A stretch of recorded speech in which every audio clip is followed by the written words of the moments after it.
वो 1930 से 40s का दशक था जब इंसानों को ऐसी गाड़ियों की ज़रूरत महसूस हुई जो एक लाइट ट्रक जितनी कैपेबल हो और कंफर्ट पैसेंजर कार जैसा हो। इन दोनों चीज़ों के ब्लेंड से जो व्हीकल बनी वो गाड़ी एसयूवी यानी स्पोर्ट्स यूटिलिटी व्हीकल कहलाई और शेवले की सबर्बन दुनिया की सबसे पहली एसयूवी बनी। ये गाड़ी पिछले 90 सालों से आज भी सड़कों पर दौड़ रही है। अब ये तो हमने आपको बता दिया कि एसयूवीज आई कहाँ से, लेकिन ये बताना सबसे मुश्किल है कि आज एसयूवीज पहुंच कहाँ तक गई हैं। ये एक ऐसी कार कैटेगरी बन गई है जिसमें ना जाने कितनी ही सब कैटेगरीज हो गई और आलम ये है कि जहां ये सुपर केपेबल जीप रेंगलर एक एसयूवी है, तो वहीं ये प्रोटीन शेक पीकर फूली हैचबैक एस्प्रेसो भी एसयूवी कहलाती है। एसयूवीज की डिमांड इतनी तेजी से बढ़ी है कि इंडिया में जहां अर्ली 2000s में एसयूवी का मार्केट सिर्फ 2 से 3% ही था, वो आज की डेट में ऑलमोस्ट 50% पर पहुंच रहा है।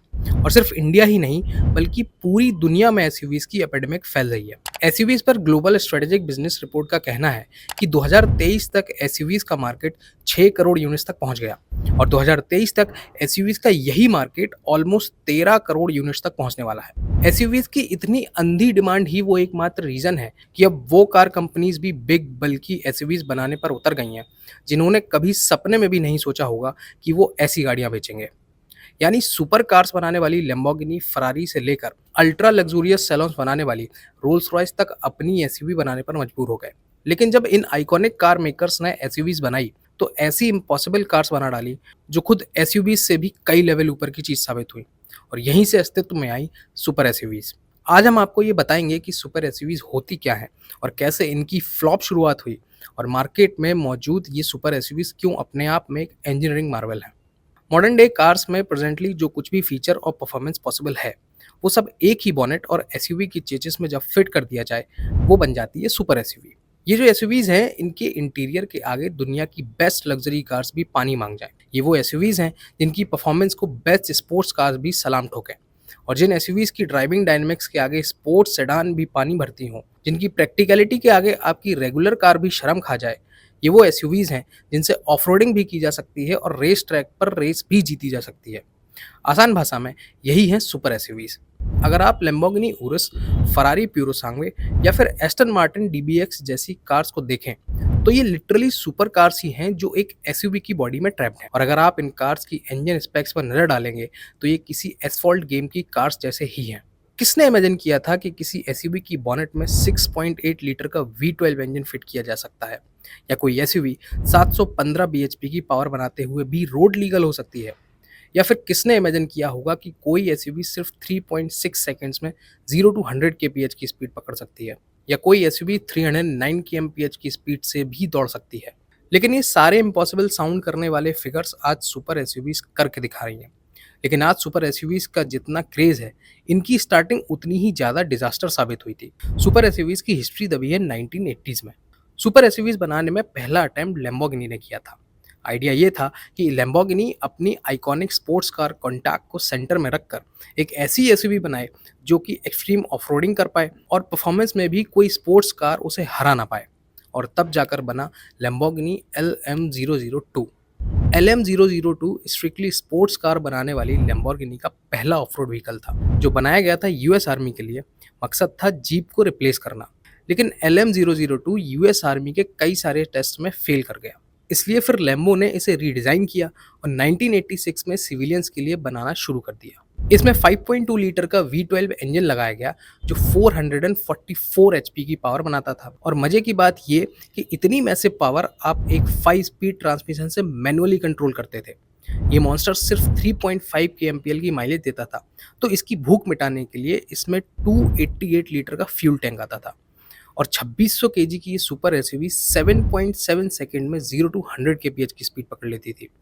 लेकिन लैम्बोर्गिनी ने LM002 की सिर्फ 328 यूनिट्स ही मैन्युफैक्चर की, जिनमें से 326 यूनिट्स बिक चुकी थी और जो 2 यूनिट्स बची थी उन्हें डाकार रैली में जाना था। लेकिन फंडिंग की वजह से ये कभी डाकार रैली में नहीं जा पाया। लेकिन लैम्बोर्गिनी LM002 को मार्केट में बहुत अच्छा रिस्पॉन्स नहीं मिला और यही वजह रही कि इसे 1993 में बंद कर दिया गया और इसी को देखकर उस टाइम दुनिया के दूसरे ऑटोमेकर्स ने भी परफॉर्मेंस एसयूवी से दूरी बना ली। लेकिन फ्यूचर वही है जो प्रिडिक्ट ना किया जा सके। ईयर 1998 में पोर्शा बहुत बड़े क्राइसिस से जूझ रही थी और उनकी मिड इंजन स्पोर्ट्स कार बिक तो रही थी, लेकिन इतनी नहीं कि कंपनी सर्वाइव कर पाए।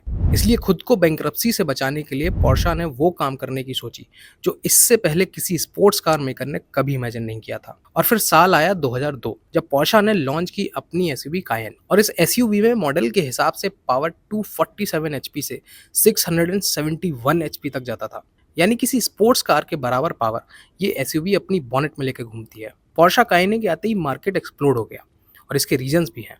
पोर्शा ने एक ऐसी एसयूवी बना दी जिसमें टन्स ऑफ कंफर्ट के साथ कैपेबिलिटी मिलती है। प्रैक्टिकली एक ऐसी स्पोर्ट्स कार जिसमें पूरी फैमिली बैठा सकते हैं और डिग्गी में उन सब का सामान भी आ जाए। ऊपर से इतना प्रीमियम बैज, ये सब कुछ वो भी एक ही गाड़ी में, तो हिट तो होना ही था। और यहाँ से सुपर एसयूवी की सक्सेस का सिलसिला चल पड़ा। पोर्शा ने कायन की दम पर अपनी डूबती कंपनी बचा ली। कभी जो पोर्शा $130 मिलियन के लॉस में चल रही थी, वो आज $1.51 बिलियन के प्रॉफिट में है। लॉन्च के टाइम कंपनी का टारगेट था कि वो एक साल में केवल 25,000 कायन ही प्रोड्यूस करेंगे, लेकिन डिमांड ऐसी आई कि 2021 में तो इस सुपर एसयूवी की ऑलमोस्ट 80,000 यूनिट्स बिक गई। और आज की डेट में पोर्शा ने 1 मिलियन से भी ज्यादा काइन बेच डाली। जब पोर्शा की सुपर एसयूवी इतनी बड़ी सक्सेस रही तो बाकी ऑटोमेकर्स भी सुपर एसयूवी बनाने को कूद पड़े और लैम्बोर्गिनी ने तो ऐसा गेम क्रैक किया कि पोर्शा कायने को पीछे छोड़कर इनकी उरुस अब मोस्ट सेलिंग सुपर एसयूवी बन गई है। लैम्बोर्गिनी ने इस बार वो सारी गलतियां ठीक कर ली जो उन्होंने LM002 में की थी। इसलिए लैम्बोर्गिनी उरुस अपने आप में एक इंजीनियरिंग मार्वल है। इसमें एक 4 लीटर का V8 बाई टर्बो इंजन है जो 640 bhp की पावर बनाता है और 850 न्यूटन मीटर का टॉर्क जनरेट करता है।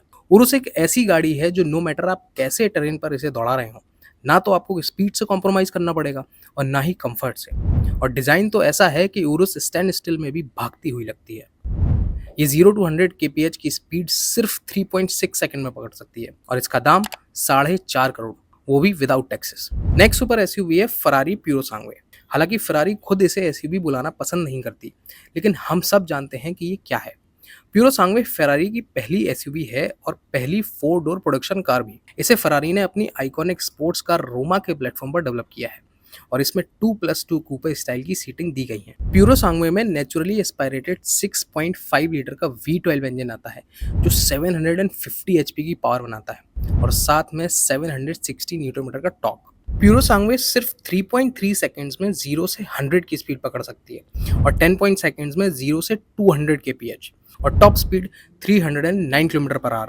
अब सोचिए, ये दिमाग हिला देने वाले पावर फिगर्स किसी स्पोर्ट्स कार के नहीं बल्कि एक एसयूवी के हैं। और फिर खुद को गरीब महसूस करने के लिए हमने इसके प्राइसेस भी चेक कर लिए जो कि हैं 12 करोड़ रुपए on road. Next super SUV है रोल्स रॉयस कलिनन। इस सुपर एसयूवी का नाम दुनिया के सबसे बड़े डायमंड कलिनन पर रखा गया है। इससे रोल्स रॉयस ये स्टेटमेंट देना चाहती है कि ये गाड़ी एसयूवीज की तरह बिग, बल्कि भी है और लग्जूरियस भी। सोचिए, दुनिया की सबसे लग्जूरियस कार जिसे आप कितनी भी खराब सड़क पर पूरी लापरवाही से दौड़ा सके, इस आइडिया को एग्जीक्यूट करने में कितनी मैसिव इंजीनियरिंग फोर्स लगी होगी। कलिनन में आज तक किसी भी एसयूवी में फिट किया गया सबसे बड़ा इंजन है। इसमें 6.8 लीटर का V12 इंजन आता है जो 563 एचपी और 850 न्यूटन मीटर का टॉर्क बनाता है। हालांकि 0 to 100 वाले फिगर्स इस कार के लिए मायने ही नहीं रखते, मगर फिर भी बता दें कि ये 5.3 सेकंड्स में 0 से 100 kph पर पहुंच सकती है। और रोल्स रॉयस की लग्जरी के बारे में अगर बताना पड़ जाए तो इससे बड़ा तो पाप ही नहीं हो सकता। और दाम की बात करें तो ये ऑन रोड 8 करोड़ रुपए की पड़ती है। कलिनन लिटरली एक एसयूवी की चेसी पर ह्यूज साइज ऑफ डायमंड ही है। सुपर एसयूवीज की लिस्ट में बेंटले बेंटेगा भी है जो बेसिकली रोल्स रॉयस कलिनन का ही अल्टरनेटिव है।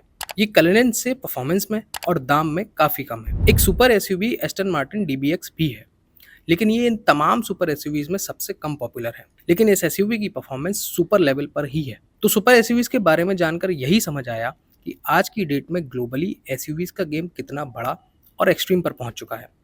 आपकी इनमें से कौन सी सुपर एसयूवी फेवरेट है, ये कमेंट में ज़रूर बताएं। और वीडियो अगर पसंद आया हो तो प्लीज़ लाइक करें और चैनल को भी सब्सक्राइब कर सकते हैं।